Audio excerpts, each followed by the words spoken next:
എല്ലാവർക്കും നമസ്കാരം. അമൃത ഭാരതം യൂട്യൂബ് ചാനലിലേക്ക് സ്വാഗതം. ഇന്നത്തെ ഈ വീഡിയോയിൽ നമ്മൾ കേദാർനാഥ് ക്ഷേത്രത്തിൻ്റെ തെക്ക് വശത്തായിട്ട് ഏകദേശം ഒരു 6 കിലോമീറ്റർ മുകളിലായിട്ട് സ്ഥിതി ചെയ്യുന്ന ചോരാബാരി ഗ്ലേഷ്യർ എന്നൊരു ഗ്ലേഷ്യറുണ്ട്. ആ ഗ്ലേഷ്യറിനെ ലക്ഷ്യമാക്കിയിട്ടുള്ള അതിസാഹസികമായിട്ടുള്ള ഒരു യാത്രയാണ് ഇന്നത്തെ വീഡിയോയിൽ ഉൾപ്പെടുത്തിയിരിക്കുന്നത്. 2013 കേദാർനാഥിലും ഉത്തരാഖണ്ഡിലും ഒക്കെ ഉണ്ടായ മഹാപ്രളയത്തിൻ്റെ പ്രധാന കാരണമായിട്ട് പറയുന്നത് അന്നേരം അവിടെ ഉണ്ടായ കനത്ത മഴ മൂലം ഈ ചോരാബാരി ഗ്ലേഷ്യറിലെ മഞ്ഞ് ഉരുകുകയും അത് ആ ഗ്ലേഷ്യറിന് തൊട്ട് താഴെയായിട്ടുള്ള ചോരാബാരി തടാകത്തിലേക്ക് വരികയും ആ തടാകം തകർന്ന് അത്രയും ജലം ഒന്നിച്ച് താഴേക്ക് ഒഴുകി വരികയും ചെയ്തതാണ് ഈ പ്രളയത്തിന് കാരണം എന്നാണ് പറയപ്പെടുന്നത്. 2019 പ്രധാനമന്ത്രി നരേന്ദ്രമോദി സന്ദർശിക്കുകയും അവിടെ ഒരു ഗുഹയിൽ കേദാർനാഥിൽ ഒരു ഗുഹയിൽ ധ്യാനിച്ചിരിക്കുകയും ഒക്കെ ചെയ്തത് വളരെ വാർത്താ പ്രാധാന്യം നേടിയിരുന്നു. നമ്മുടെ യാത്രാ മധ്യേ ഈ ഗുഹയും നമുക്ക് കാണാൻ സാധിക്കും. മഞ്ഞ് മലനിരകളിലൂടെയുള്ള ഒറ്റയ്ക്കുള്ള യാത്രയാണ്. സാഹസികമായിട്ടുള്ള ഈ യാത്രയിൽ മറ്റു പല സുന്ദരമായിട്ടുള്ള കാഴ്ചകളും നിങ്ങൾക്ക് കാണുവാനായിട്ട് സാധിക്കും. ഇത്തരം വീഡിയോകൾ കാണാനായിട്ട് താല്പര്യമുള്ള ആൾക്കാർക്ക് വേണ്ടിയിട്ട് വീഡിയോ ദയവായിട്ട് ഷെയർ ചെയ്ത് കൊടുക്കുക. വീഡിയോ ഇഷ്ടപ്പെടുന്നുണ്ടെങ്കിൽ ലൈക്ക് ചെയ്യുക, നിങ്ങളുടെ അഭിപ്രായങ്ങളൊക്കെ കമൻറ്റ് ചെയ്യുക. ഇതുവരെ ചാനൽ സബ്സ്ക്രൈബ് ചെയ്യാത്തവർ ദയവായിട്ട് സബ്സ്ക്രൈബ് ചെയ്യുക. വീഡിയോ ഇടയ്ക്ക് വെച്ച് സ്കിപ്പ് ചെയ്യാതെ മുഴുവനായിട്ട് കാണുമെന്നുള്ള പ്രതീക്ഷയോടുകൂടി എല്ലാവർക്കും ഒരിക്കൽ കൂടി വീഡിയോയിലേക്ക് സ്വാഗതം. നമ്മൾ കേദാർനാഥ് ക്ഷേത്രത്തിൻ്റെയൊക്കെ കുറച്ച് മുന്നോട്ട് വന്നു കഴിയുമ്പോഴത്തേനും കുറച്ച് സ്റ്റെപ്പൊക്കെ ഇറങ്ങി താഴോട്ട് വരുമ്പോൾ ഇങ്ങനെ ഓമൻ എഴുതി വെച്ചിരിക്കുന്ന ഒരു സ്ഥലം കാണാം. ഈ സ്ഥലത്ത് നിന്ന് നമ്മൾ കുറച്ച് അങ്ങോട്ട് താഴോട്ട് ഇറങ്ങി കഴിയുമ്പോഴത്തേനും ഒരു പാലം കാണാം. ആ പാലത്തെ കൂടെ കയറി വലതുവശത്തോട്ട് കിടക്കുന്ന വഴിയാണ് നമുക്ക് ഈ ചോരാബാരി തടാകത്തിലോട്ടും ഈ മോഡി ഗുഹയിലോട്ടും ഒക്കെ പോകുന്ന വഴിയുള്ളത്. നവംബർ 13 നമ്മൾ ഈ ചോരാബാരി ലക്ഷ്യമാക്കിയിട്ടുള്ള യാത്ര നമ്മൾ തുടങ്ങുന്നത്. ഈ യാത്രയിൽ നമ്മൾ കുറച്ച് അങ്ങോട്ട് മുകളിലോട്ട് കയറുമ്പോൾ തന്നെ നല്ല മഞ്ഞ് മലകളും ആ മഞ്ഞുമലകളുടെ താഴത്തായിട്ട് കേദാർനാഥ് ക്ഷേത്രത്തിന് നല്ല സുന്ദരമായിട്ടുള്ള ദൃശ്യങ്ങളും ഒക്കെ നമുക്ക് വഴിയിൽ കുറച്ചങ്ങോട്ട് ചെല്ലുമ്പോൾ തന്നെ നമുക്ക് കാണാനായിട്ട് സാധിക്കും. 2019 ലോക്സഭാ ഇലക്ഷൻ കഴിഞ്ഞതിന് ശേഷം മെയ് മാസം 18 നരേന്ദ്രമോദി കേദാർനാഥ് സന്ദർശിക്കുന്നത്. അങ്ങനെ നരേന്ദ്രമോദി മെയ് മാസം 18 ഈ രുദ്രഗുഹയിലെത്തുകയും ഇവിടെ 17 മണിക്കൂറോളം അദ്ദേഹം ചെലവഴിക്കുകയും ചെയ്തു. പ്രധാനമന്ത്രി നരേന്ദ്രമോദിയുടെ സന്ദർശനത്തിന് ശേഷം ഈ ഗുഹ ഇപ്പോൾ രുദ്രഗുഹയെന്ന് അറിയപ്പെടുന്നതിന് പുറമെ മോഡി ഗുഹയെന്നും ഈ ഗുഹ അറിയപ്പെടുന്നുണ്ട്. പ്രകൃതിദത്തമായിട്ടുള്ള ഗുഹയ്ക്ക് നല്ല രീതിയിൽ മോഡിഫിക്കേഷൻസ് ചെയ്തിട്ടാണ് ഈ ഗുഹ സജ്ജീകരിച്ചിട്ടുള്ളത്. ഉത്തരാഖണ്ഡ് ഗവൺമെൻറ്റിൻ്റെ അതായത് GMBൻ്റെ കീഴിലാണ് ഈ ഗുഹ ഇപ്പോഴുള്ളത്. ഒരാൾക്ക് താമസിക്കുവാനായിട്ടുള്ള എല്ലാവിധ സൗകര്യങ്ങളും ഈ ഗുഹയ്ക്കകത്ത് ഒരുക്കിയിട്ടുണ്ട്. കട്ടിലുണ്ട്, അതുപോലെ തന്നെ അറ്റാച്ച്ഡ് ബാത്റൂമുണ്ട്, ചൂടുവെള്ളം തിളപ്പിക്കാനായിട്ടുള്ള സംവിധാനങ്ങളുണ്ട്. നമ്മൾ വന്നപ്പോഴേ ഈ ഗുഹ അടച്ചിട്ടിരിക്കുകയാണ്. കാരണം എന്ന് പറഞ്ഞാൽ സീസൺ തീരാറായി. 13 നമ്മൾ വരുന്ന. 15 കേദാർനാഥ് ക്ഷേത്രവും പരിസരവും ഇവിടെ എല്ലാം ക്ലോസ് ചെയ്യും. അതുകൊണ്ട് അടച്ചിട്ടിരിക്കുന്ന രീതിയിലാണ് നമ്മൾക്കിത് കാണാൻ സാധിച്ചത്. അതുകൊണ്ട് അകത്തെ ദൃശ്യങ്ങളൊന്നും നമുക്ക് എടുക്കുവാനായിട്ട് സാധിച്ചില്ല. പക്ഷേ ഈ വിധ സൗകര്യങ്ങളെല്ലാം അകത്ത് ഉണ്ടെന്നുള്ളതാണ് അറിയാനായിട്ട് സാധിച്ചത്. കേദാർനാഥ് ക്ഷേത്രം തുറന്നിരിക്കുന്ന സമയത്ത് ആർക്ക് വേണമെങ്കിലും ഇവിടെ വന്ന് താമസിക്കാൻ പറ്റും. ഒരാൾക്കേ ഇവിടെ താമസിക്കാൻ പറ്റുള്ളൂ. ഒരാൾക്ക് മാക്സിമം ഒരു ദിവസത്തേന് മാത്രമേ ഇവിടെ താമസിക്കാനുള്ള സൗകര്യം കിട്ടുകയുള്ളൂ എന്നാണ് അറിയാൻ സാധിച്ചത്. GMBൻ്റെ വെബ്സൈറ്റ് വഴിയിട്ടാണ് ബുക്ക് ചെയ്യുന്നത്. ഏകദേശം 1000 രൂപയോളം ആണ് എന്നാണ് അറിയാനായിട്ട് സാധിച്ചത്. GMBൻ്റെ വെബ്സൈറ്റും ഇത് ബുക്ക് ചെയ്യാനായിട്ടുള്ള ലിങ്കും ഞാൻ ഡിസ്ക്രിപ്ഷനിൽ ചേർക്കുന്നുണ്ട്. ഇതുപോലെ GMBൻ്റെ കീഴിലുള്ള 3 ഗുഹകൾ ഈ കേദാർനാഥ് ഈ ഭാഗത്തായിട്ടുണ്ടെന്നാണ് അറിയാൻ സാധിച്ചത്. പക്ഷേ 2 ഗുഹകൾ നമുക്ക് കാണാൻ പറ്റി. ഗുഹയൊക്കെ കഴിഞ്ഞിട്ട് നമ്മൾ വീണ്ടും മുന്നോട്ട് നടക്കുവാണ്. ഇവിടെ നിന്ന് കേദാർനാഥ് ക്ഷേത്രത്തിൻ്റെയും ആ പരിസരത്തിൻ്റെയും ഒക്കെ ദൃശ്യങ്ങൾ മുകളിൽ നിന്ന് കാണാനായിട്ട് നല്ല ഭംഗിയാണ്. നമുക്ക് ആ ഹെലിപ്പാഡും ഒക്കെ ഇവിടെ നിന്ന് വ്യക്തമായിട്ട് കാണാം. കഴിഞ്ഞ ദിവസമൊക്കെ താഴെ നിന്ന് നോക്കിക്കഴിഞ്ഞ് കഴിഞ്ഞാൽ ഇതുവഴി ആൾക്കാർ നടന്നു പോകുന്നത് കാണാം. 1-2 പേരൊക്കെ പലപ്പോഴും നടന്നു പോകുന്നത് കണ്ടിട്ടുണ്ട്. അങ്ങനെ ആരെങ്കിലുമൊക്കെ കാണുമെന്നുള്ളൊരു പ്രതീക്ഷയിലാണ് ശരിക്കും യാത്ര തുടങ്ങിയത്. പക്ഷെങ്കിൽ ഇന്നിപ്പം ആരെയും വഴിയിലൊന്നും കാണുന്നേയില്ല. എനിക്ക് നേരത്തെ ഈ സ്ഥലത്തിനെക്കുറിച്ച് അറിയത്തില്ലായിരുന്നു. എൻ്റെ കൂടെ ഡോർമെട്രിയിൽ താമസിക്കുന്ന ഒരാളുണ്ട്, ഉത്തരാഖണ്ഡ്കാരനാണ്. അദ്ദേഹമാണ് പറയുന്നത് ഇങ്ങനെ ഉള്ള കാര്യങ്ങളൊക്കെ ഇവിടെ ഉണ്ടെന്നറിഞ്ഞ് പറയുന്നത്. അതിനനുസരിച്ചാണ് ഇങ്ങോട്ടുള്ള യാത്ര ആരംഭിച്ചത്. ഇത്രയും ദുർഘടമായിട്ടുള്ളൊരു വഴി ആയിരിക്കുമെന്ന് ഒരിക്കലും പ്രതീക്ഷിച്ചില്ലായിരുന്നു. ഈ ആരോ മുന്നോട്ട് നടന്നു പോയ കാൽപ്പാടുകൾ മഞ്ഞൾ ഇങ്ങനെ കാൽപ്പാട് പതിഞ്ഞിരിക്കുന്നത് കാണാം. അതുകൊണ്ട് ആരോ പോയിട്ടുണ്ട്, ഇന്നോ ഇന്നലെയോ ഒക്കെ ആരോ പോയിട്ടുണ്ട്. ആ ഒരു ഇത് വെച്ചുകൊണ്ട് മുന്നോട്ട് എന്താണല്ലോ അങ്ങ് പോയി നോക്കുവാണ്.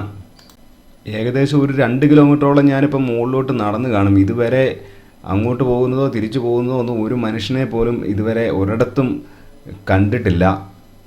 പല സ്ഥലങ്ങളിലും ഇതുപോലെ കട്ടിക്ക് മഞ്ഞ് വീണ് കിടക്കുകയാണ്. പക്ഷേങ്കിൽ അസഹനീയമായിട്ടുള്ള തണുപ്പൊന്നും തോന്നുന്നില്ല. ഇങ്ങനെ വഴിയിൽ മഞ്ഞ് കാണുമെന്നുള്ളൊരു പ്രതീക്ഷയൊന്നും ഇല്ലായിരുന്നു. അതുകൊണ്ട് സാധാരണ ചെരുപ്പൊക്കെ ഇട്ടുകൊണ്ടാണ് വന്നത്. ഷൂ ഒന്നും എടുത്തിട്ടില്ല, മുണ്ടുമാണ് ഉടുത്തിരിക്കുന്നത്.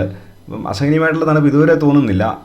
ഇനി മഞ്ഞ് വീഴ്ച വല്ല പ്രശ്നങ്ങളും ഉണ്ടായെങ്കിലേ ഉള്ളൂ. ഇതുവരെ വേറെ പ്രശ്നങ്ങളൊന്നുമില്ല. ഇത് വഴിയെല്ലാം ഇതുപോലെയാണ്. താഴോട്ട് ഇതുകൊണ്ട് ഇങ്ങനെ താഴോട്ട് വലിയ കുഴിയാണ്, മുകളിൽ ഒരു സൈഡിൽ ഇതുപോലെയാണ്. വളരെ ശ്രദ്ധിച്ച് മാത്രമേ പോകാനായിട്ട് പറ്റുള്ളൂ. ഇതുപോലത്തെ വഴിയാണ്, മഞ്ഞുമാണ്. കുറച്ചും കൂടെ മുന്നോട്ട് വരുമ്പം ദൂരെയായിട്ട് ഒരു വെള്ളച്ചാട്ടം കാണാം.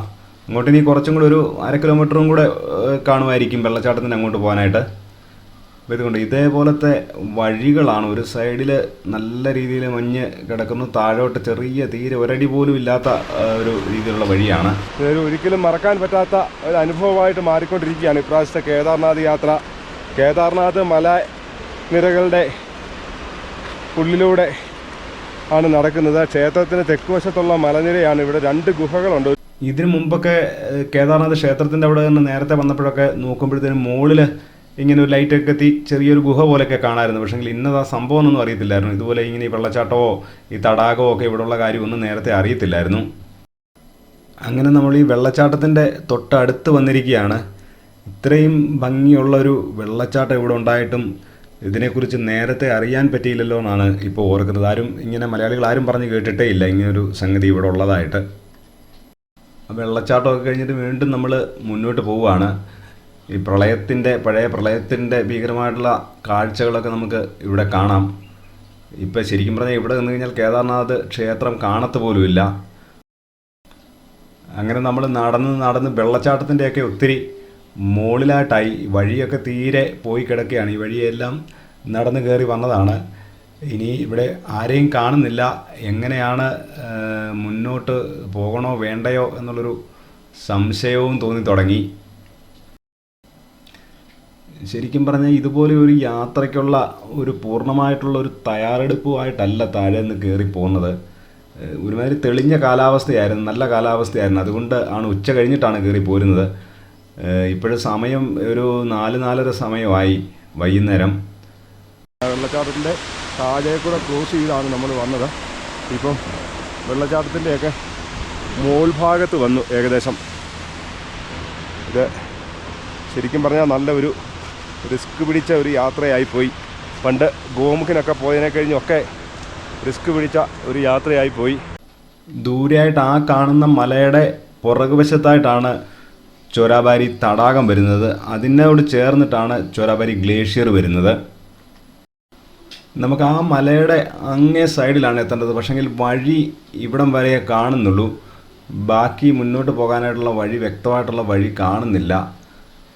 സമയവും ഒത്തിരി വൈകി, 5 മണി കഴിയാറായി. ഈ ചോരാബാരി തടാകം ഗാന്ധി സരോവർ എന്നുള്ള പേരിലും അറിയപ്പെടുന്നുണ്ട്. മഹാത്മാഗാന്ധിജിയുടെ ചിതാഭസ്മം 1948 ഇവിടെയും കൊണ്ട് നിമജ്ജനം ചെയ്തിട്ടുണ്ടെന്നാണ് അറിയുവാനായിട്ട് സാധിച്ചത്.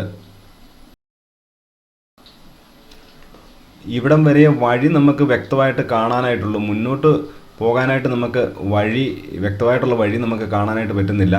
ഈ മലയുടെ പുറകിലായിട്ടാണ് ചോരാബാരി തടാകം വരുന്നത്.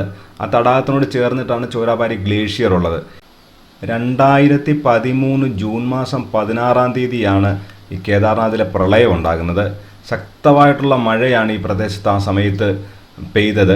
ആ മഴയത്ത് ഈ ചോരാബാരി ഗ്ലേഷ്യറിലെ ജലം ഉരുകി ഒന്നിച്ച് ചോരാബാരി തടാകത്തിലേക്ക് വരികയും ആ തടാകം ശരിക്കും പറഞ്ഞാൽ പൊട്ടി എന്നാണ് പറയുന്നത്. ആ തടാകം പൂർണ്ണമായിട്ട് പൊട്ടി ആ തടാകത്തിലെ ജലം മുഴുവൻ ഈ നമ്മൾ കാണുന്ന ഈ വഴിയെ താഴോട്ട് ഒഴുകി വന്ന ക്ഷേത്രത്തിൻ്റെ ഭാഗത്തോട് വന്നിട്ട് താഴോട്ട് പതിക്കുമായിരുന്നെന്നാണ് നമുക്ക് വാർത്തകളിൽ നിന്നൊക്കെ, അന്നത്തെ വാർത്തകളൊക്കെ നോക്കുമ്പോൾ നമുക്ക് അറിയാനായിട്ട് സാധിക്കുന്നത്.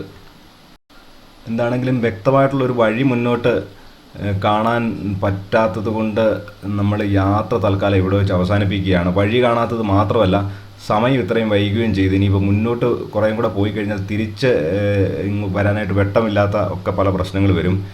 എന്തായാലും പിന്നൊരവസരത്തിൽ നമ്മൾ ഇങ്ങോട്ടുള്ള ഒരു യാത്ര നമ്മൾ നടത്തും. നമ്മൾ ചോരാബാരി തടാകത്തിലെത്തി ആ കാഴ്ചകളൊക്കെ നമ്മളെല്ലാവരും കാണും.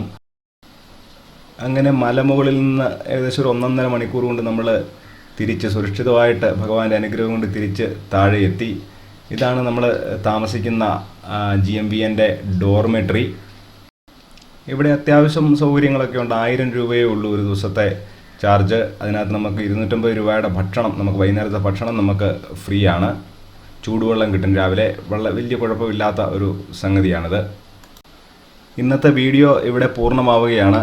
ചാനൽ സബ്സ്ക്രൈബ് ചെയ്യാത്തവർ ദയവായിട്ട് ചാനൽ സബ്സ്ക്രൈബ് ചെയ്യുക. നിങ്ങളുടെ അഭിപ്രായങ്ങൾ കമൻ്റായിട്ട് രേഖപ്പെടുത്തുക. വീഡിയോ നിങ്ങൾക്ക് ഇഷ്ടപ്പെടുന്നുണ്ടെങ്കിൽ ലൈക്ക് ചെയ്യുക. ഇതുപോലത്തെ വീഡിയോ കാണാനായിട്ട് താല്പര്യമുള്ളവരിലേക്ക് വീഡിയോ ഷെയർ ചെയ്ത് കൊടുക്കുക. നമ്മളുടെ ഇപ്രാവശ്യത്തെ കേദാർനാഥ് യാത്രയുടെ ഏറ്റവും പ്രധാനപ്പെട്ട ലക്ഷ്യം കേദാർനാഥ് ക്ഷേത്രത്തിൻ്റെ ക്ലോസിംഗ് സെറമണി കാണുക എന്നുള്ളതാണ്. ആ ക്ലോസിംഗ് സെറമണിയുടെ വീഡിയോ ആണ് അടുത്തതായിട്ട് നിങ്ങളുടെ മുന്നിലേക്ക് വരാൻ പോകുന്നത്. ആ വീഡിയോയ്ക്ക് വേണ്ടി എല്ലാവരും വെയിറ്റ് ചെയ്യുക. എല്ലാവർക്കും നമസ്കാരം.